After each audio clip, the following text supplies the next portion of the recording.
한국의 G7 참여를 반대한다. 지금 그대로의 G7을 유지하는 것이 중요하다. 한국의 유명희 본부장이 WTO 사무총장이 되는 것을 강력히 반대한다. 일본이 공개적으로 한 발언이죠. 이에 대응을 자제하던 청와대는 일본은 모렴치로는 세계 최고 수준이다 라고 비판했는데요. 안타깝게도 유명희 본부장은 공개 브리핑에서 미국과의 긴밀한 협의를 거쳐 사무총장 후보직을 사퇴하기로 결정했다 밝혔습니다. 유명희 본부장이 후보직 사퇴 발표 후 일본은 얄팍한 미소를 감추지 못했습니다. 일본의 콧대는 하늘 높이 치솟았고 일본 언론들은 자축하듯 앞다투 유명희 후보의 사퇴 소식을 보도했습니다. 일본 관방장관은 이러한 흐름을 타 더한 막말까지 쏟아냈습니다. 바로 어제가 일본이 지정한 다케시마의 날이었는데 산케이 신문에 따르면 일본 정부 대변인 가스노부 관방장관은 독도는 역사적으로나 사실에 비춰도 국제법상으로도 명백한 일본 고유의 영토다. 일본의 영토, 영해, 영공을 단호하게 지켜나가는 결의하에 냉정하고 의연하게 한국 측에 대응할 것이다. 국제사회의 올바른 이해를 얻어나가는 것이 중요하다. 라는 막말을 내뱉었습니다. 일본의 스가 총리는 한술 더 뜹니다. 한국 법원의 위안부 피해 배상 판결 이후 수많은 기자들의 질문이 있었음에도 스가 총리는 한국과의 관계에 대해 아예 언급조차 하지 않으며 한국 무시를 노고라 하고 있습니다. 교도통신에 따르면 조 바이든 미국 대통령과 스가 요시데 일본 총리가 첫 전화회담에서 한국에 대한 협의가 있었음에도 어떠한 협의가 있었는지 일절 언급하지 않았습니다. 한국의 도움이 절실했을 당시에 일본은 한국을 매우 중요한 이웃나라, 아주 중요한 이웃국가라고 입이 닳도록 표현했지만 지금은 한국이라는 단어를 최대한 사용하지 않기 위해 안간 힘을 쓰고 있습니다. 자, 그런데 이렇게 한국을 무시하던 일본에 큰 위기가 찾아왔습니다. 국제기구에서 한국의 영향력이 하루아침에 급격하게 강해져 버린 것인데요. 최초의 한국인 WTO 사무총장을 만드는 데는 실패했지만 다른 두 개의 중요한 국제기구에서 한국인이 선임됐습니다. 바로 AIIB와 ADB. AIIB는 아시아인프라투자은행으로 아시아태평양 지역의 기반시설 구축을 위해 설립된 다자개발은행이죠. 미국 자본이 절대적으로 통제하고 있는 IMF에 대항해 중국이 설립했는데 현재는 한국과 독일, 인도, 러시아, 호주, 프랑스, 인도네시아, 영국, 이탈리아, 사우디, 스페인, 캐나다, 홍콩, 네덜란드, 아랍에미리트, 이스라엘 등 전세계 70개국이 회원국으로 가입하면서 영향력이 막강해졌습니다. 한국은 AIIB의 5번째로 많은 지분을 가지고 있습니다. 대만과 북한도 AIIB에 가입하고 싶다는 의사를 밝혔지만 거부당했습니다. AIIB는 이미 112개의 프로젝트를 진행했고 25조 원이 넘는 투자도 실제 이뤄졌습니다. AIIB의 핵심 임무가 바로 아시아 지역의 사회 인프라 프로젝트인데 한국인 김원 씨가 AIIB 사회 인프라 투자 국장에 선임됐습니다. 김원 씨는 아시아개발은행 남아시아 국장으로 활동하며 뛰어난 리더십과 업무 능력을 인정받고 AIIB에서 29년간 근무하면서 쌓은 경험과 성과가 완벽에 가깝습니다. 이로써 AIIB 내 국장급 고위직 27명 중 한국인은 2명이 됐고 전체 직원 322명 중 한국인이 18명으로 늘어나게 됐습니다. 한국의 영향력이 대폭 확대되면서 엄청난 변화가 예고된 상황인데요. 이보다 더 놀라운 이가 바로 엄우종 씨의 아시아개발은행 사무총장 선임 소식입니다. 아시아개발은행은 지금부터 54년 전 설립된 국제개발은행으로 아시아와 태평양 지역의 경제성장과 경제협력을 촉진하고 영내 개발도상국의 경제발전에 기여하는 것을 목적으로 설립됐습니다. 그런데 아시아개발은행이 실제로 하고 있는 일은 돈이 필요한 개발도상국들의 돈을 빌려주고 높은 이자를 받아 이익을 챙기고 있습니다. 민간 기업들이 투자하기 꺼리는 수익성이 낮은 사업에도 투자를 아끼지 않고 있지만 실제로는 개도국들에서 영향력을 빠르게 확대해 나가고 있습니다. 한국을 포함한 호주, 태국, 싱가포르, 뉴질랜드, 일본, 인도네시아 등의 아시아 국가들과 캐나다, 미국, 독일, 프랑스, 스페인, 영국 등 세계 선진국들이 모두 가입되어 있습니다. 자, 그런데 역대 아시아개발은행 총재 명단을 보시면 타케시 와타나베, 시로 이누에, 타로이치 요시다, 마소 후지오카, 기미사카 타루미츠, 미츠오 사토, 타다오 치노, 쿠로다 하루이코, 타케히코 나카오 등 1966년 아시아개발은행이 설립됐을 때부터 지금까지 9명 모두 일본인입니다. 이렇다 보니 한국인이 아시아개발은행에서 고위직에 오르는 것은 너무나 어려운 일이었고 최근 일본이 한국을 견제하기 시작하면서 거의 불가능에 가까웠습니다. 그런데 이번에 아시아개발은행 사무총장에 한국인 엄우종 씨가 선임됐습니다. 사무총장은 총재, 부총재 등과 함께 경영진 회의에 참석하는 핵심 보직으로 한국인이 최고위급에 진출한 것은 2006년 이영희 전 사무총장 이후 15년 만에 일어난 일입니다. 문재인 대통령은 엄우종 사무총장과 김원 국장의 선임은 뛰어난 개인 역량에 정부의 적극 지원 그리고 높아진 한국의 위상이 상호 상승 효과를 낸 결과입니다. 정부는 국제기구에 한국의 인재들이 활발히 진출할 수 있도록 적극 지원해왔습니다. 저도 2018년 아시아개발은행 총재 면담 등 여러 계기에 국제금융기구에 우리 고위직에 많이 진출할 수 있도록 각별한 관심을 당부한 바 있습니다. 전했습니다. 일본의 위기는 여기서 멈추지 않았습니다. 한국보다 빠르게 많은 백신을 구했다고 연일 셀프 칭찬 보도를 쏟아냈던 일본이 백신용 특수 주사기를 확보하지 못해 일부 백신 물량을 폐기 처분했다는 충격적인 소식이 전해졌습니다. 결국 일본은 한국의 풍림 파마텍이라는 기업으로부터 8천만 개의 특수 주사기를 주문했는데요. 일본이 이렇게 마지막 자존심까지 모두 버리고 한국산 백신 주사기를 살 수밖에 없었던 이유는 놀라웠습니다. 문재인 대통령도 풍림 파마텍을 직접 찾아 진단키트에 이어 K방역의 우수성을 또 한 번 보여주게 됐다라고 극찬했는데요. 한국산 특수 주사기는 최소 잔여형 주사기로 바늘이 더 깊게 피스톤까지 닿기 때문에 주사 잔량 공간이 거의 없습니다. 일반 주사기에서 낭비되는 액체의 3분의 1 수준까지 획기적으로 줄여줄 수 있습니다.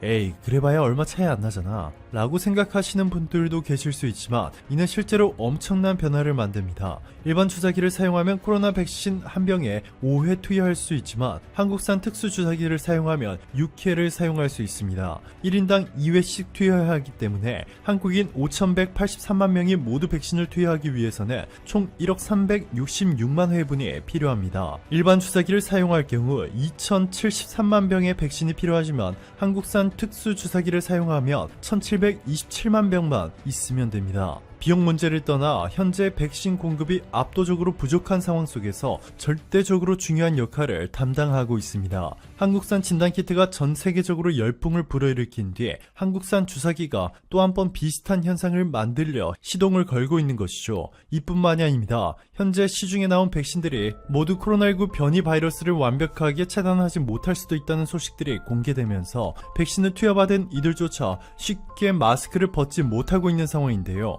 한국이 이 모든 변이 바이러스를 커버할 수 있는 한국산 코로나 백신을 내놓겠다는 깜짝 발표를 했습니다. 최기영 장관은 변수가 없다면 올해 말까지 임상시험을 완료하고 내년 초에 국산 1호 백신 접종이 가능할 것이다 전했고 전세계 백신 개발 회사들이 코로나 변이에 대한 대응법을 찾는 가운데 한국의 제넥신과 진원생명과학의 T세포 백신이 유력한 전략으로 떠오르고 있습니다. 글로벌 대형 제약사들은 아직 본격적으로 시도하지 않고 있는 방식인데요. 신희철 카이스트 의과학 대학원 교수는 T세포 방식은 변이와 상관없이 효능을 유지하는 장점이 있다. 중화항체처럼 바이러스의 스파이크 단백질과 결합할 필요가 없기 때문이다 전했습니다. 오늘도 감사합니다. 최고로 멋진 하루 보내시길 바랄게요. 한국의 신기술은 1톤의 쓰레기 폐기물을 62% 효율을 가지고 620리터의 원유로 처리한다. 또한 처리하기 전에 씻을 필요도 없다. 얼마 전 레딧에서 이 같은 뉴스가 화제가 되었습니다. 해외 네티즌들은 이 기술이 미국으로 와야 한다. 한국이 대부분의 선진국이 하지 못하는 것을 해냈다며 놀라워했습니다. 실제로 최근 국내 연구진이 폐비닐에서 고품질의 기름을 경제적으로 뽑을 수 있는 기술을 개발했습니다. 1톤의 폐비닐에서 600리터가 넘는 기름을 얻을 수 있는 놀라운 기술입니다. 그동안 폐비닐은 국내뿐만 아니라 전 세계에서 큰 골칫거리가 되어왔습니다. 폐비닐은 토양에서 썩지 않고 수백 년을 가기 때문에 심각한 환경오염원의 주 요인이었습니다. 특히 국내에서는 다른 나라보다도 비닐을 많이 사용하고 있기에 문제가 더욱 컸습니다. 매년 국내에서는 6만 톤 이상의 농업용 폐비닐이 방치되어 자연이 병들고 있다는 보고도 나왔습니다. 2015년 한국에서는 약 216억 장의 비닐봉지가 만들어지고 사용됐는데 이것은 국민 한 명이 1년 동안 420개의 비닐을 사용한다는 것이었습니다. 이는 독일의 6배, 아일랜드의 20배, 핀란드의 100배에 달하는 수치였습니다. 또한 2019년 자료에 따르면 폐비닐은 국내에서 연 200만 톤 이상 발생하고 있습니다. 또한 최근 국내에서는 코로나 확산에 따라 비대면 소비 활동 증가로 제품 포장에 쓰이는 폐비닐의 발생량이 급증하고 있습니다. 그런데 이런 상황에서도 최근 폐비닐은 국제 유가가 내려가면서 더욱 천덕꾸러기 신세가 되었습니다. 배출된 비닐의 70%는 자르고 압축해 석탄을 대체하는 고형 연료로 만들어집니다. 에너지회수 재활용이라는 이름으로 열병화 발전소나 시멘트 공장 등 열이 필요한 사업장에서 이용했습니다. 하지만 국제유가가 하락하면서 원료가 고형 연료보다 저렴해졌고 굳이 폐비닐을 활용할 필요가 없어졌습니다. 이 때문에 재활용품 선별장에 폐비닐이 쌓이고 있으며 결국 속각하는 수밖에 없었습니다. 이런 상황에서 국내 연구진이 개발한 기술은 모든 상황을 역전시킬 수 있는 것이었습니다. 최근 한국에너지기술연구원은 처리 곤란한 폐비닐에서 고급 기름을 뽑아내는 공정을 개발해냈습니다. 폐비닐을 잘게 잘라 기계에 넣어주면 400에서 50도로 가열된 반응기에서 열분해가 일어납니다. 여기서 기름에서 비닐을 뽑아내는 과정을 거꾸로 돌리는 셈인데 기체로 변한 기름을 식히면 중진류와 경진류를 얻을 수 있습니다. 이렇게 만들어진 가솔린, 등유, 경유, 중진류 등 오일은 4대 중금속 등 환경 기준 안에 들어 상용화에서 문제가 없는 것으로 나타났습니다. 또한 이 공정에 사용되는 폐비닐은 씻을 필요가 없고 오염되었더라도 분쇄하기만 하면 바로 원료로 투입할 수 있습니다. 무려 이 공정의 효율은 62%에 달해 1톤의 폐비닐을 넣으면 바로 팔 수 있는 620리터의 기름을 얻을 수 있다는 얘기입니다. 또한 연소 운전이 가능한 데다 반응기에서 나온 가스를 반응기 온도를 올리는 데 사용할 수 있어 경제성에서도 충분했습니다. 연구진은 올해 하루에 폐비닐 2톤을 처리할 수 있도록 공정 규모를 키운 뒤 내년부터는 사업화가 가능한 하루 10톤 처리 규모의 시스템을 완성한다는 계획을 세웠습니다. 또한 향후 관련 업체에 기술 이전을 추진 중에 있으며 향후 폐비닐 처리에 어려움을 겪고 있는 동남아 등의 해외에 기술 및 플랜트 수출을 추진할 계획입니다. 또한 이 같은 기술로 생산된 기름을 발전소 원료로 사용하는 작업도 추진 중입니다. 한국중부발전은 폐플라스틱, 폐비닐 등의 폐자원의 친환경 공법을 통해 재생유로 만들어 발전소 연료로 사용할 예정입니다. 이를 위해 한국중부발전은 SK이노베이션, 에코인 에너지와 손을 잡았습니다. 앞으로 중부발전은 소셜 벤처기업인 에코인 에너지가 개발한 재생유 생산 기술을 도입해 발전산업 연료유로 활용한다는 방안입니다. 에코인 에너지가 개발한 이동식 폐합성수지 열분의 유화기기는 폐비닐을 비롯한 혼합성상의 폐플라스틱까지 재생연료유로 전환하는 장비로 폐플라스틱 쓰레기를 1기당 1일 약 5톤을 처리해 최대 80%, 약 4톤을 감축하고 약 3톤의 친환경 재생유를 생산할 수 있을 것으로 보고 있습니다. 특히 현장에서 바로 처리할 수 있도록 소형화한 것이 특징으로 차량이나 선박 등을 이용해 어디에서나 설치, 운영할 수 있습니다.